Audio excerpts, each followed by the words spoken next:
but I'm so frustrated. Hello to my loneliness. I guess that ignorance is bliss. Take me back to before I knew. Rewind, take it out of cue. Innocence can be a young man's game. Signed up for the hall of shame. I wish I knew how much I missed. Yo, Cycling Chef, magandang araw sa inyong lahat. Welcome back to my vlog.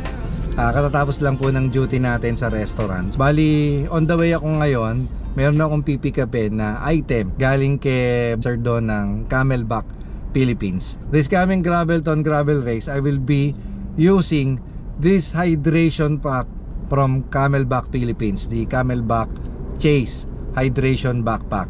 Bali, yan na po yung gagamitin natin sa ating mga gravel rides, gravel adventures, and gravel races sa upcoming Gravelton October 22, at syempre dun sa Unrestricted, God willing, at saka dun sa Ultra Gravel Race. Hopefully ma-maximize natin ang paggamit ng panibago natin Camelback Chase Hydration Backpack. So pupuntahan ko siya para pick upin. Sige po mga kapadyak. Okay sir, thank you. Okay na. Alright.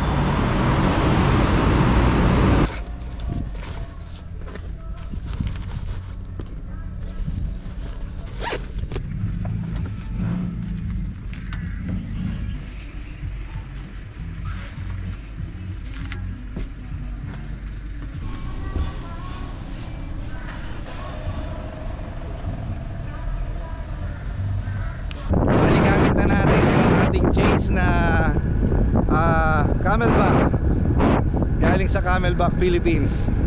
So we have our new hydration backpack. So tinetest natin siya ngayon para at least on the day of the event komportable na natin siyang gamitin. Kumbaga parang break-in. So far so good. Magaan siya, tapos very breathable siya kasi ang ganda ng kanyang material. Mamaya adjust natin kasi kailangan pa nating i-adjust eh. Marami siyang way para i-adjust. We have the adjustment dun sa chest, tapos yung dalawang gilid niya. So ayusin natin para pagdating sa karera komportable talaga tayo.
So far so good naman siya. Stable yung strap niya. Hindi siya masyadong magalaw. Bali umaayon lang siya dun sa katawan natin. Pero syempre ano na yon, kumbaga depende na sa pagkaka-adjust mo yan.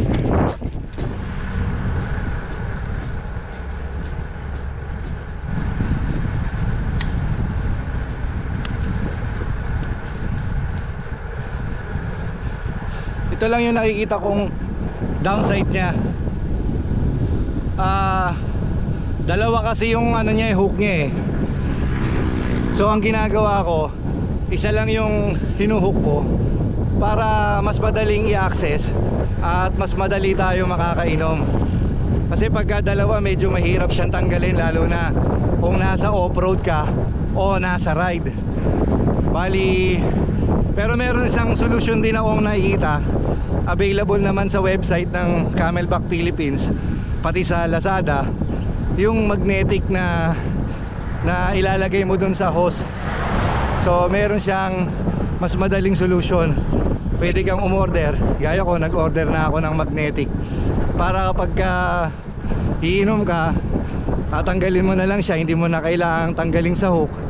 Tapos inom ka na lang, tapos pagkainom, one snap, balik na agad siya.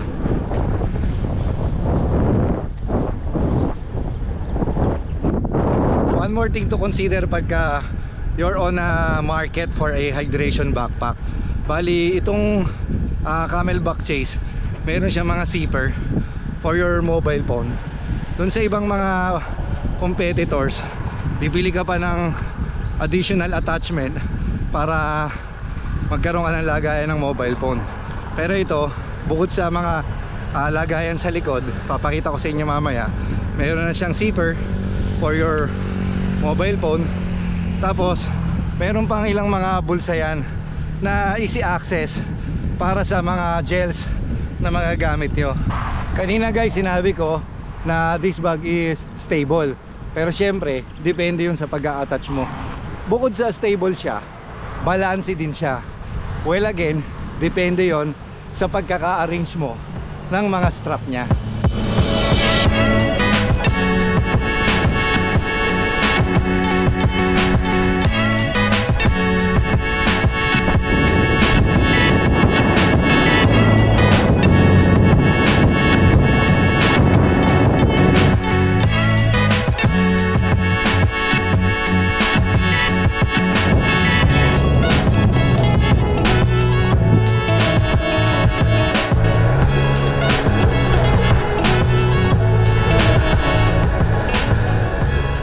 Na mag-setup dito para dun sa upcoming Gravelton gravel race.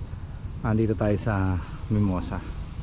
Okay guys, since napag-usapan naman na natin with regards dun sa mga pocket, mga lalagyanan niya, gaya ng sinabi ko, meron siyang zipper dito na pwede mong ma-secure yung iyong beloved mobile phones, no? Pwede mo siyang ilagay dyan. Well, syempre depende sa size ng iyong mobile phone, pero sa akin kasya yung aking smartphone. Tapos at the same time, you have the pocket here, easy access for your gels, etc. Yung mga bagay na gusto mong madaling makuha, snacks, gels. Tapos meron din dito sa kabila. So ayan, so meron siyang mga easy access pocket na pwede mong magamit. So ito dual, meron sa inner, ito, tapos meron pa dito sa outer for more security dito sa inner. Tapos ito naman sa outer for mas easy access. Ngayon, ganun din sa kabila. So yun, ngayon let's talk about the capacity, since napag-usapan na natin, no? The bag itself, 4 liters yung kanyang capacity, tapos 1.5 na dedicated para dun sa iyong water. So you still have around 2.5 liters of pwedeng mailagay dun sa loob ng bag. Pakita ko sa inyo, mayroon pa yan sa likod. Kanina nakita nyo naman dito natin nilagay yung ating pouch. So ito, dito nakalagay yung ating cash. Tapos you have yung aking Psych Plus na portable electronic pump. Tapos maluwag pa siya, oh. So ayan. Then kung meron kang dalang pump, pwede mo siyang ilagay dito. Meron siyang easy access dun sa likod. Pwede ka rin maglagay dito ng rain jacket or windbreaker mo, yung foldable, para sa mga rainy days na riding. Pwede mo ilagay dito sa easy access pouch. Tapos bukod dyan, meron pa siyang zipper dito na pwede mo pang paglagyan ng iyong mga things. Tapos dito natin nilagay yung susi natin doon sa may pinakaloob, may zipper pa siya. Ayan. So mas safe siya, mas secure. Yung mga valuable things mo dito mo ilagay, sigurado ka na secure yung gamit mo. Tapos syempre ito ngayon yung lagayan ng bladder natin. Hey guys, yun lang muna no ang masasabi ko. Basically first impression natin yan. Tapos initial review natin dito sa hydration vest o hydration pack na ito mga kapadyak. Tapos with regard sa presyo niya, lalagay ko na lang yung link sa description box. Lalagay ko na rin yung website ng Camelback Philippines, yung Lazada link para alam nyo kung saan kayo makaka-avail if you are hunting or looking for a hydration pack. Lalo na napapanahon yung mga gravel races, off-road races, or yung mga endurance run na tinatawag, endurance ride. Pwede rin mong gamitin ito sa Odax. So, kasi very comfortable siya eh.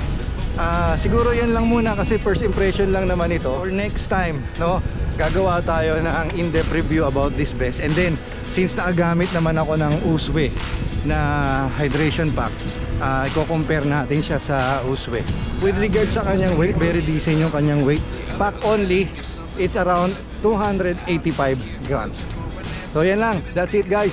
If you like this content, please give it a thumbs up. At kung hindi pa po kayo nakasubscribe, please do subscribe on my YouTube channel. Siyempre, shoutout sa Camelback Philippines. Shoutout din sa CF Cycling Performance, kila Tito Kurt, Sir Rex, Boss Russell for hooking me up dun sa Camelback Philippines.